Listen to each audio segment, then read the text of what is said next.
Emocijų įtaka mūsų gyvenimui. Tik įsivaizduok, į tavo namus ateina svečiai. Tu priimi svečius, praleidi kažkiek laiko su jais. Ir natūralu, kad ateina laikas svečiams išeiti ir pasakyti vieni kitiems viso gero. Bet kas nutinka, jei tu uždarai visas duris ir neleidi svečiams išeiti? Ar bus taika tavo namuose?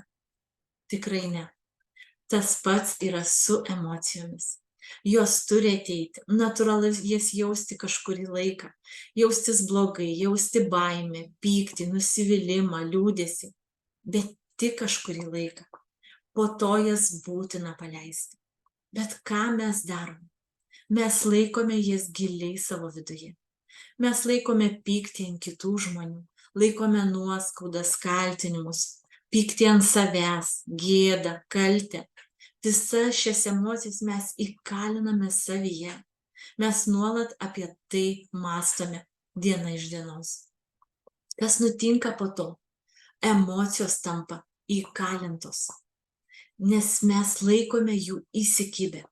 Ir po truputį šios emocijos įsigyvena mumyse, jos tampa mums tarsi norma, net priprantame prie jų. Ir toliau šios įkalintos emocijos sukelia netgi ligas mūsų kūnui. Taigi nustok taip daryti. Paleisk visas įkalintas emocijas, nes jos visuomet turi cirkuliuoti ir judėti. Pagalvok apie tai, nes gyvenimas yra gražus ir mes jį turime tik vieną. Ir patį efektyviausią būdą, kokį atradau, įkalintoms emocijoms išlaisvinti, jų vietą užpildant resursinėmis, teigiamomis emocijomis, yra hipnoterapija.